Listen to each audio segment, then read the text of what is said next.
అయితే ఖచ్చితంగా మన లైఫ్‌లో ఫుడ్ ఎంత ఇంపార్టెంటో, స్లీప్ ఎంత ఇంపార్టెంటో, ఫిజికల్ యాక్టివిటీ కూడా అంతే ఇంపార్టెంట్ అని అంటుంటారు కదా! దాంట్లో భాగంగా తీసుకుంటే వాకింగ్ విషయానికొస్తే ఫుడ్ తిన్న తర్వాత వెంటనే వాకింగ్ చేయాలి ఒక 10 నిమిషాలైనా అని కొంతమంది చెప్తుంటారు. తినగానే అస్సలు వాకింగ్ చేయకూడదు. కాసేపు ఆగి వాకింగ్ చేయాలి అని చెప్పి కొంతమంది చెప్తుంటారు. నిజంగా వాకింగ్ పాత్ర అనేది మన లైఫ్‌పై ఎంతవరకు ఉంటుందంటారు? ఇంతకుముందు స్టడీస్‌లో మనం హెల్తీగా ఉండటానికి, అన్ని డిసీజెస్ రిస్క్ తగ్గించుకోవడానికి అట్‌లీస్ట్ 10,000 స్టెప్స్ ఎవ్రీడే ఉండాలి. కానీ ఇప్పుడు న్యూ స్టడీస్‌లో even 7,000 steps okay. Cardiovascular health బాగుండాలి అంటే everyday 7,000 steps also is okay. Okay. అలాగే నెక్స్ట్ థింగ్ లంచ్ కానీ డిన్నర్ కానీ తిన్న తర్వాత వాకింగ్ ఎంత ఇంపార్టెంట్. ఇప్పుడు చాలా స్టడీస్ జరిగాయి. కంటిన్యూస్ గ్లూకోజ్ మానిటర్స్, CGMs వేసుకొని వాకింగ్ చేయని వాళ్ళల్లో, వాకింగ్ చేసిన వాళ్ళల్లో తిన్న తర్వాత కంపారిజన్స్ చేస్తే, తిన్న తర్వాత వాకింగ్ చేసిన వాళ్ళల్లో పోస్ట్ ప్రాండియల్ బ్లడ్ షుగర్స్ అనేవి 20% తక్కువ స్పైక్ అయినాయి. సో తిన్న తర్వాత వాకింగ్ చేసినప్పుడు మనకు మసిల్లో GLUT4 రిసెప్టర్స్ అని ఉంటాయి. ఓకే. సో వాకింగ్ చేసినప్పుడు ఆ రిసెప్టర్స్ యాక్టివేట్ అయ్యి ఆ మసిల్స్ ఆ షుగర్స్ని బ్లడ్లో ఉన్న గ్లూకోజ్ని తీసుకుంటాయి. So without the action of insulin. అది కాకుండా ఇన్సులిన్ సెన్సిటివిటీ కూడా ఇంప్రూవ్ అవుతుంది. సో ఈ spike post prandial glucose spikes అనేవి తగ్గుతాయి. సో లంచ్ తర్వాత డిన్నర్ తర్వాత అట్లీస్ట్ 10 to 15 minutes వాక్ అనేది it's very very important. Okay. అయితే వాకింగ్‌లో కూడా మళ్ళీ అంటే ఇప్పుడు లంచ్, డిన్నర్ దీని తర్వాత ఓకే పక్కన పెడితే మార్నింగ్ వాకింగ్‌కెళ్ళేవాళ్ళు, ఈవినింగ్ వెళ్ళేవాళ్ళు వాళ్ళ టైంని బట్టి వెళ్తుంటారు. చాలామంది అంటారు మార్నింగ్ వాకింగే చాలా మనకి బెనిఫిట్ ఇస్తుంది అని చెప్పి. నిజంగా అలాంటివి చూసుకోవాలంటారా మళ్ళీ వాకింగ్ చేసే దాంట్లో కూడా? మీకు చాలా టైం ఉంది, ఫ్రీగా ఉన్నారు, వర్క్ లేరు అంటే ఇవన్నీ చూసుకొని మార్నింగ్ లేసి బయట నేచర్లో సన్లైట్కి వెళ్ళి వాకింగ్ చేయొచ్చు. లేదు అంత ఫ్రీ టైం లేదు, మేము వర్క్ కూడా వెళ్తాము, మార్నింగ్ ఎర్లీగా వర్క్ స్టార్ట్ అవుతుంది, పిల్లలు ఉంటారు, అది అంటే walking any time is okay. Evening is also okay. Okay. కానీ టైం ఉంది, చాలా ఫ్రీ టైం ఉంది అంటే మార్నింగ్ ఇస్ బెటర్. అసలు టైం లేదు అంటే ఈవినింగ్ ఇస్ ఆల్సో ఓకే. కానీ వాకింగ్ ఎక్సర్సైజ్ అయినా వాకింగ్ ఒక్కటే చేస్తే చాలా అంటే కాదు. మసిల్ స్ట్రెంథనింగ్ ఎక్సర్సైజెస్ చేయకపోతే మనకి most of our population at least 60 to 70% of our population above the age of 50 years, more than 50 years ఉన్న వాళ్ళల్లో 60 నుండి 70% మందికి మసిల్ లాస్ ఉంది, సార్కోపీనియా అంటాం. ఓకే. ఇది ఉన్నప్పుడు we are at risk for diabetes, heart disease, high cholesterol and risk for cancers. ఇది తగ్గించుకోవాలి, మసిల్ లాస్ తగ్గించుకోవాలి అంటే 2 important things all of us should do. Protein rich diet, increase the protein intake, ఇంకా strength training. Strength training అంటే వెయిట్స్తో చేయొచ్చు, resistance training బ్యాండ్స్తో చేయొచ్చు, కానీ weight bearing exercises చేయాల్సిందే. So strength training exercises at least 3 times a week or 3 to 4 times a week చాలా చాలా important. Age పెరుగుతూ ఉన్న కొద్దీ మనం 40, 50, 60, 70 అలా అవుతూ ఉన్న కొద్దీ స్ట్రెంగ్త్ ట్రైనింగ్ ఎక్సర్సైజెస్ ఇంప్రూవ్ చేసుకుంటూ వెళ్ళాలి. అలాగే ఈ మధ్య అడిగిన మోస్ట్ కామన్ క్వశ్చన్, ఎలాంటి ఎక్సర్సైజెస్ చేస్తే ఏజింగ్ స్లో డౌన్ అవుతుంది, లేకపోతే ఏజింగ్ బెటర్గా ఏజ్ అవుతాం అనేది. సో చాలా వరకు స్టడీస్లో హై ఇంటెన్సిటీ ఇంటర్వెల్ ట్రైనింగ్ వల్ల చాలా బెనిఫిట్స్ ఉన్నాయి. కానీ మీరు కరెంట్ హెల్త్ స్టేటస్ ఏంటో చూసుకొని ఇన్కాపరేట్ చేసుకోవాలి. కరెంట్ హెల్త్ స్టేటస్ బాగాలేవు, జాయింట్ ఇష్యూస్ ఉన్నాయి, ఆల్రెడీ మసిల్ ఇష్యూస్ ఉన్నాయి అంటే వాళ్ళకి హిట్ ట్రైనింగ్ కష్టం. సో లేదు relatively healthy, knee joint issues లేవు అంటే once a week 20 minutes of high intensity interval training add చేసుకున్నప్పుడు మీ ఎక్సర్సైజ్ రొటీన్కి అది చాలా helpful. Along with strength training 3 to 4 times a week. అలాగే ఏజ్ పెరుగుతూ ఉన్న కొద్ది కార్డియోవాస్కులర్ ట్రైనింగ్, ఏరోబిక్స్ కూడా ఇంప్రూవ్ చేయాల్సిందే. So 50% of the time cardiovascular exercise చేయాలి, 50% of the time strength training exercise చేయాలి. Once a week high intensity interval training if your health is supporting, if your joints are supporting. Okay. అయితే ఈ జిమ్లు, ఈ workouts ఇవన్నీ చేసిన తర్వాత మనం మధ్యలో కనుక ఆపేస్తే ఇంకా ఓవర్ వెయిట్ అయిపోతారు, ఇంకా పెయిన్స్ అలాంటివి ఎక్కువైపోతుంటాయి, రకరకాల ఇబ్బందులు వస్తుంటాయి అని చాలా మందిలో ఒక డౌట్ ఉంది. ఇది నిజంగా నిజమే అంటారా? అసలు ఎక్సర్సైజ్ ఎందుకు ఆపాలనుకుంటారు? బాడీకి ఫుడ్ ఎలాగో ఎక్సర్సైజ్ అలాగే. మనము సడన్ గా 30 years వరకు తిని నెక్స్ట్ 2-3 years ఫుడ్ మానేస్తామా? మానేయం కదా. ఫుడ్ మానేయనప్పుడు ఎక్సర్సైజ్ ఎందుకు మానేయాలి? సో ఎక్సర్సైజ్ మానేయాలి అనే కాన్సెప్టే రాంగ్ కాబట్టి not answer to this question. Exercise ఆపకూడదు. ఫుడ్, బాడీకి నిద్ర కూడా ఎంత ఇంపార్టెంటో ఫుడ్ ఎంత ఇంపార్టెంటో ఎక్సర్సైజ్ అంతే ఇంపార్టెంట్. ఆ మూడు మనకి న్యాచురల్గా it should be like life style habit. Sudden గా స్టార్ట్ చేసి స్టాప్ చేసే క్రాష్ పనులు చేయకూడదు. స్టార్టింగ్ ఇస్ గుడ్, కానీ కంటిన్యూ చేయాలి, సస్టైనబుల్ గా చేయాలి, కన్సిస్టెంట్ గా చేయాలి. ఓకే. అయితే ఈ మధ్యకాలంలో చాలా మంది డయాబెటీస్తో బాధపడుతున్నారు. చిన్న చిన్న పిల్లల్లో కూడా చూస్తున్నాము. అయితే రీసెంట్గా నేను కూడా ఒక పాపకు, ఒక 3 years 4 years పాపకు కూడా డయాబెటీస్ ఉందని చెప్పి విన్నాను. అసలు నిజంగా ఇంత చిన్న ఏజ్లో వస్తున్నాయి అంటే ఇది జెనెటిక్స్ ప్రాబ్లంగా తీసుకోవచ్చా, లేకపోతే అంటే బేబీ పొట్టలో ఉన్నప్పుడు మదర్ తీసుకునే ఫుడ్ ఏమన్నా ప్రభావితం చేస్తుందా? ఇంకొక విషయం, చాలా యాడ్స్ చూస్తున్నాం ఈ మధ్యకాలంలో. డయాబెటీస్ ఇది కనుక మీరు తీసుకుంటే, మేము చెప్పిన ప్రకారంగా కనుక వింటే డయాబెటీస్ పూర్తిగా రివర్స్ అయిపోతుంది, కంప్లీట్గా తగ్గుతుంది, మళ్ళీ జన్మలో రాదు మీకు అని చెప్పి రకరకాల యాడ్స్ చూస్తున్నాం.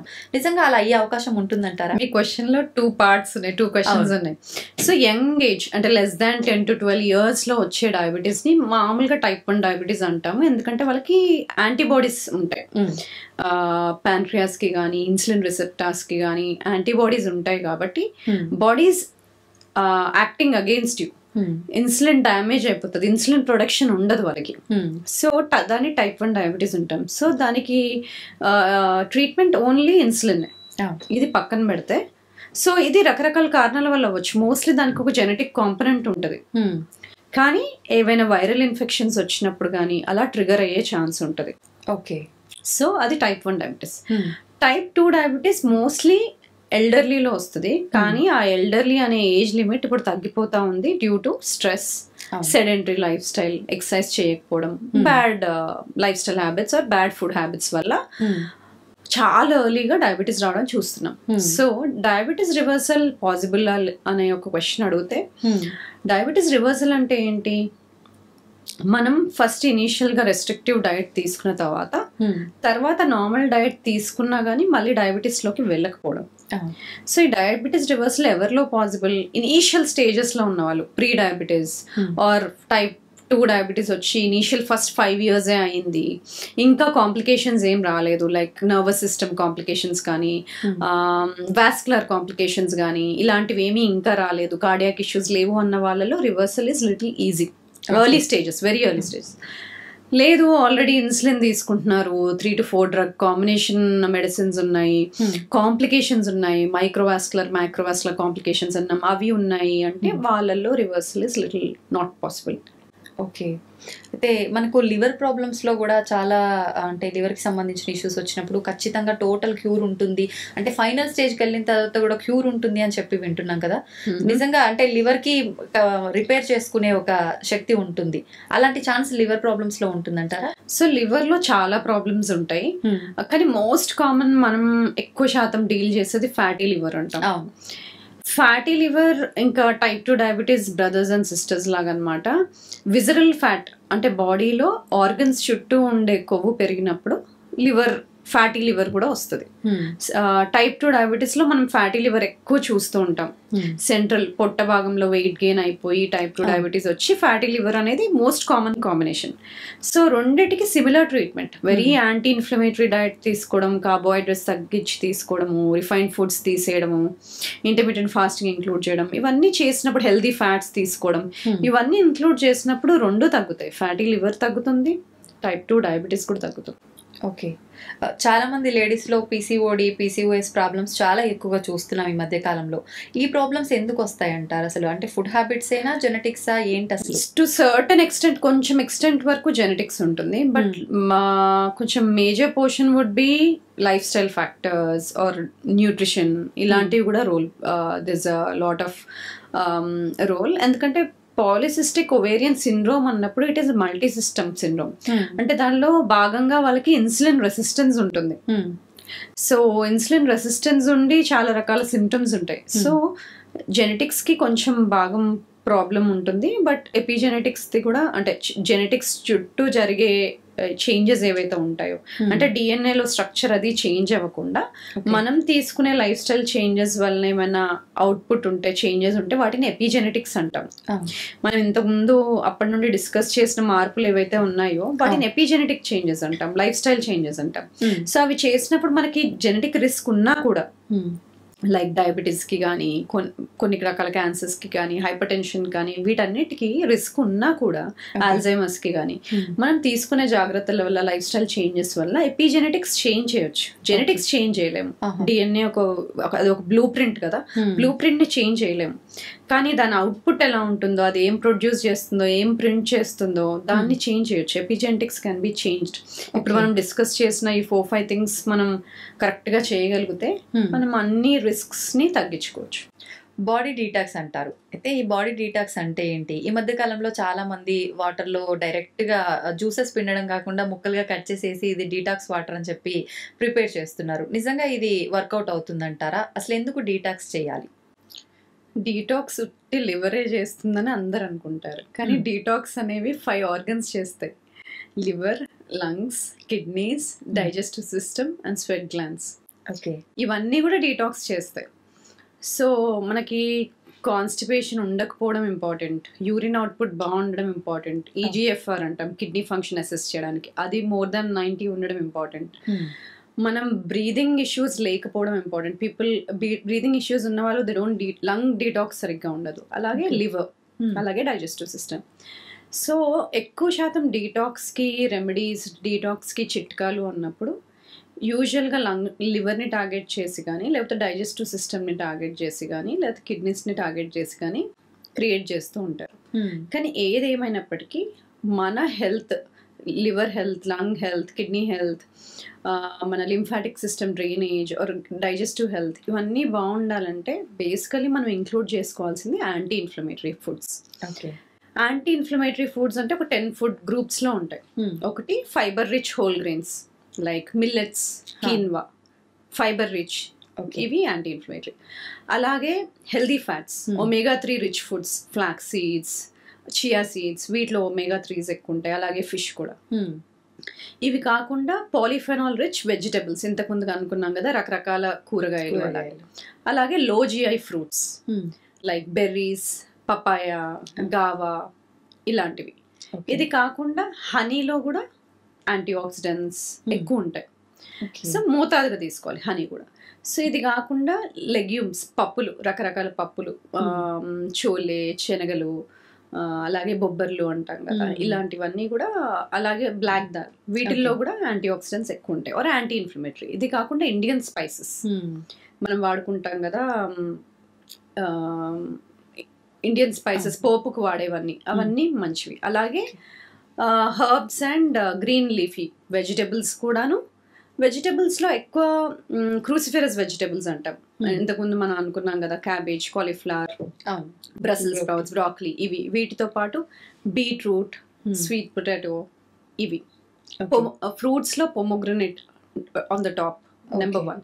ఎందుకంటే పొమోగ్రనేట్కి ఒక స్పెషల్ ఎఫెక్ట్ ఉంది. ఏంటది? పొమోగ్రనేట్లో ఉండే ఇంగ్రీడియంట్స్ ని యూజ్ చేసుకొని గట్ మైక్రోబయోమ్, అంటే గుడ్ హెల్దీ గట్ బ్యాక్టీరియా ఉంటాయి కదా, అది యూజ్ చేసుకొని యూరోలెథిన్ ఏ అని ప్రొడ్యూస్ చేస్తుంది గట్లో. ఓకే, ఆ యూరోలెథిన్ ఏ మనకి హెల్త్కి చాలా బెనిఫిషియల్. అంటే ఇంతకుముందు మనం ఏజింగ్లో మెకానిజమ్స్ మాట్లాడుకున్నాం కదా, ఏజ్ అయ్యేటప్పుడు ఏవేవి తగ్గుతూ వస్తాయో వాటిని ఇంప్రూవ్ చేస్తూ వెళ్తాయి. ఓకే, సో అలాగా హెల్దీ గట్ మైక్రోబయోమ్ ఉన్నప్పుడు మనం పొమోగ్రనేట్ యూజ్ చేసుకున్నప్పుడు ఇలాంటి మంచి హెల్దీ మెటబోలైట్స్ ప్రొడ్యూస్ అవుతాయి. సో అది. సో ఇవి కాకుండా మనం కొత్తిమీర, పుదీనా, ఇవన్నీ వాడతాం కదా, గ్రీన్ లీఫీ వెజిటబుల్స్తో పాటు ఇవి కూడా. ఓకే, అండ్ జింజర్, టర్మరిక్, పసుపు, అల్లం, వెల్లుల్లి, ఇవన్నీ. సో ఈ లిస్ట్ ఆఫ్ ఫుడ్స్ అన్నీ యాంటీ ఇన్ఫ్లమేటరీ ఫుడ్స్. సో ఇవి తీసుకొని మిగతా తగ్గించేసినప్పుడు బాడీ ఆటోమేటిక్గా it will support all health systems, అన్ని సిస్టమ్స్ని హెల్దీగా ఉంచుతుంది. ఇమ్యూనిటీ బిల్డ్ అవుతుంది, ఇన్సులిన్ సెన్సిటివిటీ ఇంప్రూవ్ అవుతుంది, మెటబాలిక్ హెల్త్ ఇంప్రూవ్ అవుతుంది, రిస్క్ ఫర్ డయాబెటీస్ తగ్గుతుంది, బాడీ డీటాక్స్ అవుతుంది న్యాచురల్గా. అంటే గుడ్ హెల్దీ ఫుడ్స్ ఇచ్చినప్పుడు బాడీ సపోర్ట్ అవుతుంది.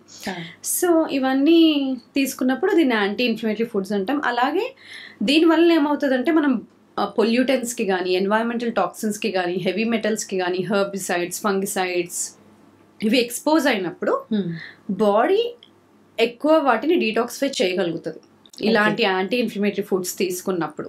ఓకే, అంటే దేనికైనా ఫైట్ చేసే ఒక శక్తి అనేది వస్తుంది ఆటోమేటిక్ గా ఫుడ్ ద్వారా. మళ్ళీ ప్రత్యేకించి జాగ్రత్తలు అవసరం లేదు, ఇంకా ఇలా ఇది ఫాలో అవుతాయి. ఓకే, ఇప్పుడు ఇవన్నీ తినకపోవడము, డైట్లు అని చెప్పి డైట్లు చేయడము, లేదా అని అంటే మొత్తానికి స్కిప్ చేసి వర్క్ పైన ఫోకస్ పెట్టడము, వీటి వల్లే ఇవన్నీ వస్తున్నాయి. డైట్ అనే వర్డ్ ఎంత ఓవర్ యూజ్ అయిపోయింది అంటే, ఇలా హెల్తీగా తింటే నువ్వు డైట్ లో ఉన్నావా అని అడుగుతారు. అవును, కానీ అది హెల్దీగా బ్యాలెన్స్డ్ ఫుడ్ తినడం కదా, దానికి డైట్ అనే పేరు ఎందుకు ఉండాలి అనేది నాకు క్వశ్చన్. సో డైట్ లో ఉండడం అనేది కాదు, అది healthy lifestyle, part of your life. ఇలా హెల్దీగా బ్యాలెన్స్డ్ గా తినడము అనేది, then body will take care. Repair mechanisms బాగుంటాయి, ఇన్ఫ్లమేషన్ ఉండదు, స్ట్రెస్ ని బెటర్ గా హ్యాండిల్ చేయగలుగుతాం ఇలాంటి ఫుడ్స్ తీసుకున్నప్పుడు. బాడీ రిలాక్స్డ్ గా ఉంటుంది, మూడ్ బాగుంటుంది, సో ఇమ్యూనిటీ బాగుంటుంది. All the healthy benefits of anti inflammatory foods. అయితే అందరికీ మనం డైట్ అనేది కరెక్ట్ గా ఉంటే హెల్దీగా ఉంటాము, హ్యాపీగా ఉంటామని తెలిసినా అందరూ ఫాలో అవ్వరు. ఎవరో ఒకరు ఇద్దరు ఫాలో అయ్యేసరికి వాళ్ళు డైట్ చేస్తున్నారు ఆ పదం యూజ్ చేస్తారు జనరల్ గా. అయితే మనం స్టార్టింగ్ లోనే మాట్లాడుకున్నట్టు మీరు స్ట్రెస్ అని చెప్పి, ఫుడ్ అని చెప్పి, వర్కౌట్, న్యూట్రిషన్ చెప్పారు, స్లీప్ కూడా అన్నారు. అయితే మనం అన్నిటి గురించి డిస్కస్ చేసాం. స్లీప్ నిజంగా ఇది చాలా ఇంపార్టెంట్ అని అనిపిస్తుంది ప్రతి ఒక్కరికి కూడా. కానీ పడుకుందామన్నా నిద్ర రాలేదు అని చెప్పి కొంతమంది, లేదు ఏదో ఒక పని మీద స్కిప్ చేయడము. చాలా మందికి ఇప్పుడు నైట్ షిఫ్ట్స్ ఉండటం వల్ల అలా డిలే అవ్వటము, డేలో పడుకోవడము, నైట్ అంతా మెలుకుతూ ఉండడము, రకరకాలుగా స్లీప్ డిస్టర్బెన్సెస్ చూస్తున్నాం.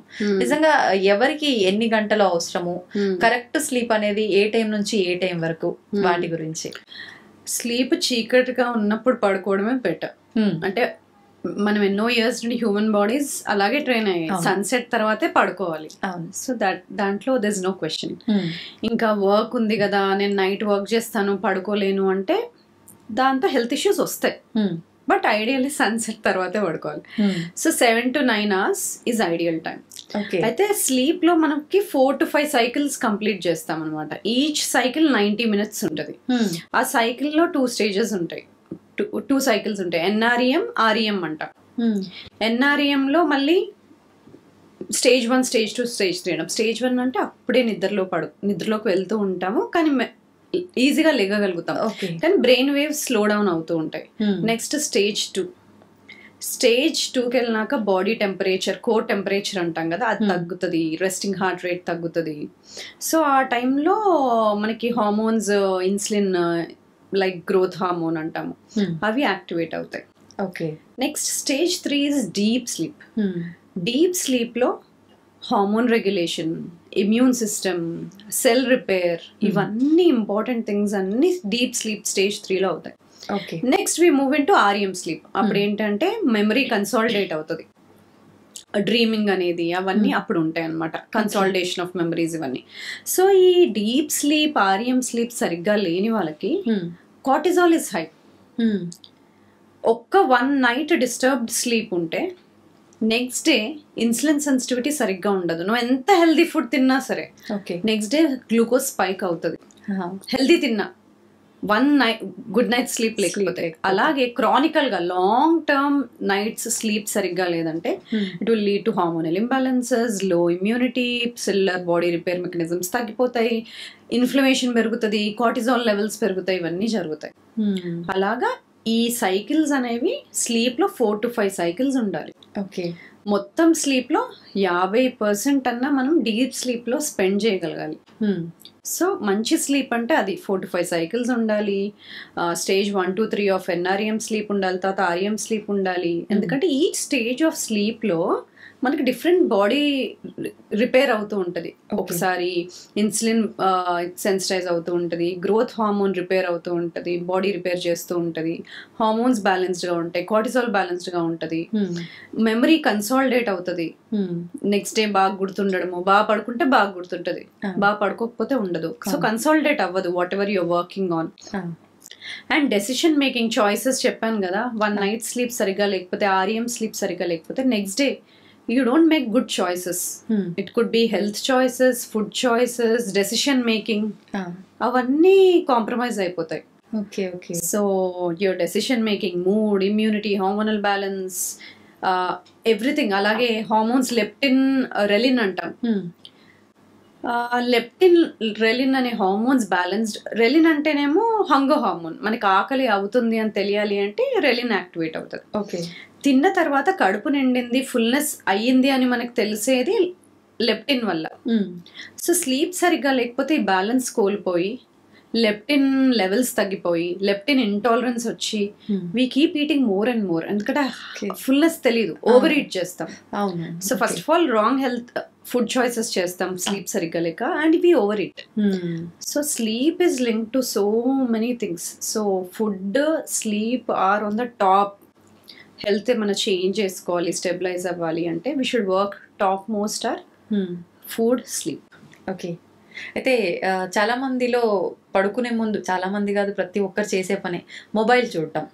కొంతమంది ఏదో కాసేపు నిద్ర వచ్చేదాకా చూస్తారు, పక్కన పెడతారు. కొంతమంది మాత్రం గంటలు గంటలు అట్లా చూస్తూనే ఉంటారు, నిద్ర వచ్చినా ఆపుకుంటూ. మరి నిజంగా ఇది కరెక్ట్ పద్ధతి అంటారా? దీనివల్ల అంటే ఎటువంటి ఇష్యూస్ వచ్చే ఛాన్సెస్ ఉంటాయంటారు?